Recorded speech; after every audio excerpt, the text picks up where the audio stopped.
Have you ever had a memory that just sticks with you no matter what? It might seem like no big deal to anyone else, but to you it feels like a total mess up. Maybe it was saying something awkward in a meeting, tripping in front of people, or that weird, quiet moment when you couldn't think of what to say. Later on, hours, days, or even years, it pops back up, super clear, like you're replaying a movie over and over, picking apart every detail. You picture how others saw you, maybe thinking you looked silly or laughing behind your back. But if you ask them now, they'd probably have no clue what you're talking about. To them, it was just a quick thing that got lost in their own busy thoughts. This difference shows a big truth about how our minds work, something Carl Jung spotted early on with his sharp understanding of people. We go through life thinking everyone is always watching us, judging every move we make. It's called the spotlight illusion, like there's an invisible light shining on all our mistakes for a crowd that sees everything. But Jung's real insight is this: that spotlight isn't real. The crowd is just in our heads. For ages, folks have acted like they're the star in everyone else's story, like they're the main character in someone else's day. This idea is so baked in that we don't even question it. Even when we wake up, we get ready like we're putting on a show. The clothes we pick aren't just comfy, they're about how we want others to see us, our tone of voice, the way we pose in photos, the things we say or hold back. All of it is checked against some made up watcher. Without knowing it, we spend so much time practicing for people who are actually too caught up in their own stuff. You could call this a quiet kind of self focus in relationships.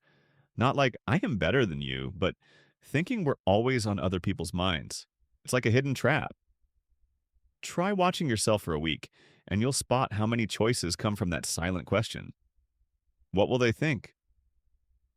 You see it when you pause before commenting online, when you hold off on sending a text, or when you second guess if your smile was timed right. This endless loop in your head turns into the quiet soundtrack of your life, one only you can hear. This same stress is what Carl Jung dug into with his ideas on the persona and the shadow. The persona is the face we show the world, the role that fits what people expect. Over time, we mix it up with who we really are. We put effort into keeping it shiny and safe, scared it might break. Meanwhile, our real self, the one that wants to be whole, not just perform, stays hidden in the dark. And here's the funny part. While we're obsessing over how we look to others, they're doing the exact same thing. Everyone's stuck in their own self-watch, practicing for a crowd that's also just practicing. What seems like real connections is often just a bunch of solo acts feeling alone. Think about those nights you stay up, going over a chat word by word, like your value depends on it. You break down looks, silences, and what they might mean. But if you could peek into their head, you'd see they've moved on, lost in their own worries, fears, and mental spins. This gets us to a better grasp of why people feel anxious. Most folks carry this low-key social stress not because they're weak or overly nervous, but because they're living by a wrong idea of how social stuff works. They think they're always being watched, picked apart, and examined closely. But that close look doesn't exist. Others' attention is quick, scattered, and tied up in their own issues. Look at everyday examples. Someone shows up late to work and is sure everyone's mad about it.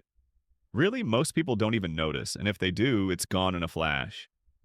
Another person does a talk and beats themselves up later, thinking every stumble or pause got mocked.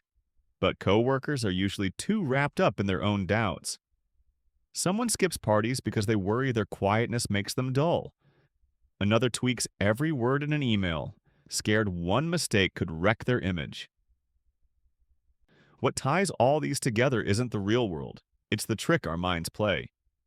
The late person forgets someone else came even later. The presenter ignores that they can't remember others' talks either. The party avoider isn't seen as boring, they're just not noticed because everyone's self-focused. And the email polisher doesn't get that no one reads that closely, they're all too busy. Everyone's caught in their own fear mirror, too busy to spot others' slips. Here's Jung's freeing idea. If no one's really watching, if the spotlight's fake, then you can be real. Knowing people don't pay you as much mind as you think opens up freedom. It lets you drop the constant act and live without that weight. You stop chasing reflections in others' eyes and find your own truth inside. And that's the twist. The less you try to wow people, the better your bonds get. Life's like a stage full of hidden worries where each person thinks all eyes are on them. But really, everyone's scrambling with their lines, moves, and shaky balance. We imagine a tough crowd judging us, but it's just other nervous players lost in their own mess. This trick is big enough in normal life, but social media amps it up huge. We've made apps that aren't about talking, they're about keeping this lie alive that our lives are big shows others can't wait to see. We share our breakfast like it's a big deal. We post random thoughts like they're game changers. We highlight tiny bits of our day as if the world's glued to it.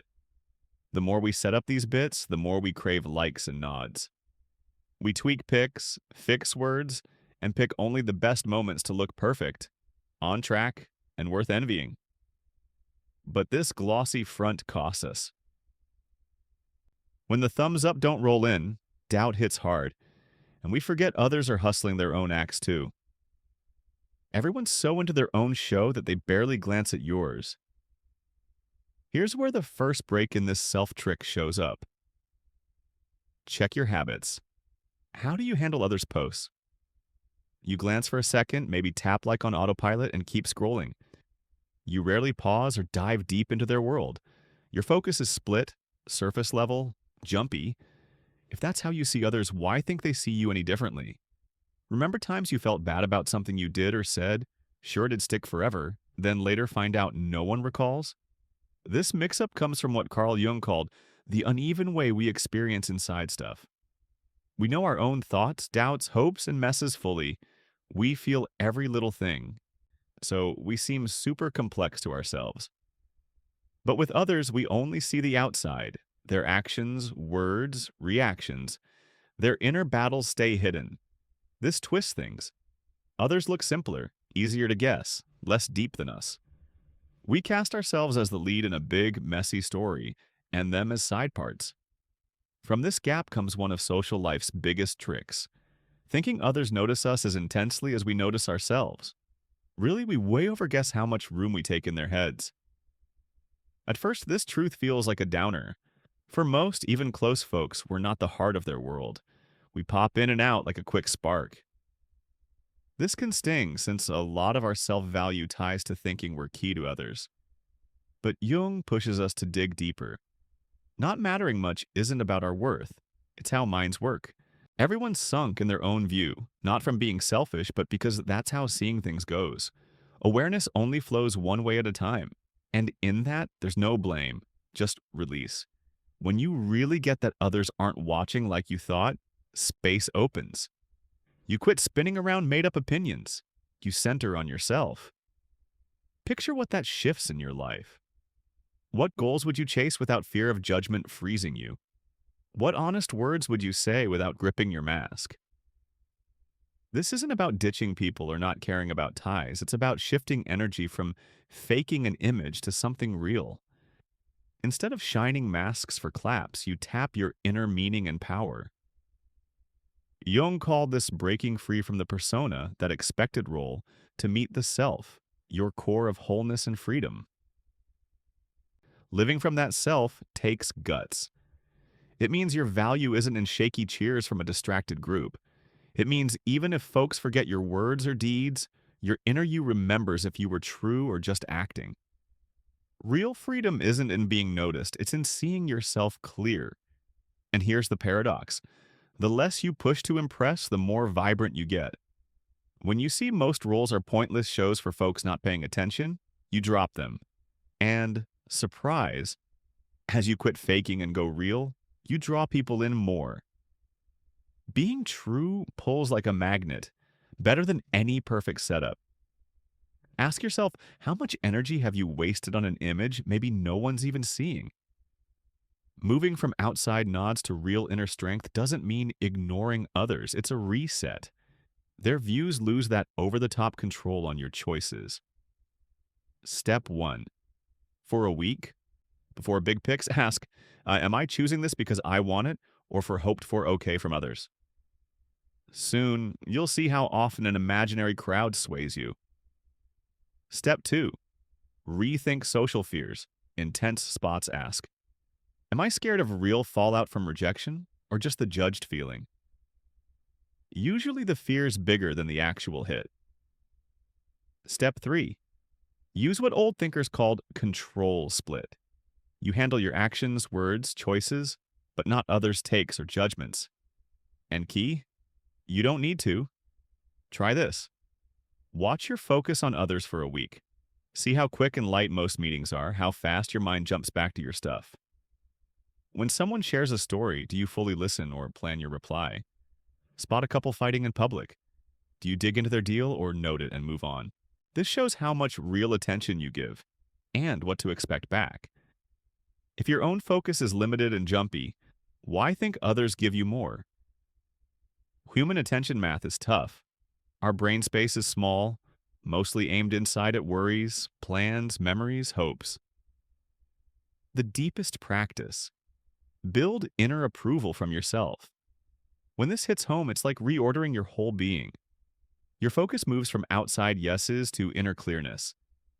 It doesn't flip overnight, but bit by bit, as a big shift in how you face life. Before, you're always on guard. Talks feel like tests, silences like no-goes, criticism like attacks on your value. Your self-worth rocks like a boat in waves, tied to outside vibes. But with this wisdom inside, you gain steady ground. Your worth skips constant show-offs. You let yourself mess up in public, knowing slips aren't picked apart like you feared. In action, you chat with real interest, not to shine. You pick work stuff by your values, not what seems cool. Ties deepen as you drop facade energy. And the nice twist, quitting the please. Everyone game draws folks who really match you. Dropping scripts lets you find your voice. There's kindness in this too. Seeing others stuck in their dramas like you builds understanding for people. Criticism stings less. It often shows their doubts, not a fair call on you. Picture tomorrow, free from impressing anyone. What in your life changes right away? This path leads to a clear wrap-up. Jung would say true freedom comes from seeing our basic aloneness, not dependence. Accepting no one validates you like you dreamed doesn't make you less human. It makes you more. It doesn't cut relationship value but sets them real, even more caring. Quitting constant validation hunts changes you big. You join ties from wholeness, not lack or recognition need. It's not just mind stuff, it's a life shift. You see others like you in fear mazes, doubts, hidden fights, so you stop asking them to hold your self-worth. You meet with real care and understanding. Suddenly you spot years of wasted effort on masks, fitting in, twisting truth for expects. That tiring act ends. Judgment fear fades. A new way rises, lonelier yet more linked. Lonelier because each inner world is solo, no full entry. More linked because shared aloneness builds true empathy. We're islands in the same sea.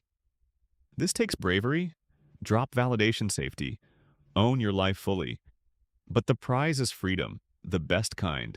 Freedom to be you, no sorries, in a world pushing fits or gains. Jung named this individuation, becoming real you. But it means ditching outside props. Freedom is owning your story, no hides behind others' calls. Many fear it, feels hard, but it's yours alone. Through this view, see, your growth peaks weren't pleasing all. They were acting sans okay, bold to differ, take misreads or no's just to stay true. Not easy, but game-changing. Here's truth. Freeing from others' expects frees them too. You quit silent approval demands. You meet as equals, not crowd. This freedom spreads, a quiet call for others' truth. This is Jung's quiet uprising. Not systems, but inner views of self, others, life. It starts simple but bold. People think of us way less than we guess. In that, freedom's door opens, because without constant eyes, we live true. So, question, How much of your life chased invisible nods? How big could it grow free? Jung's ideas push practice, not theory.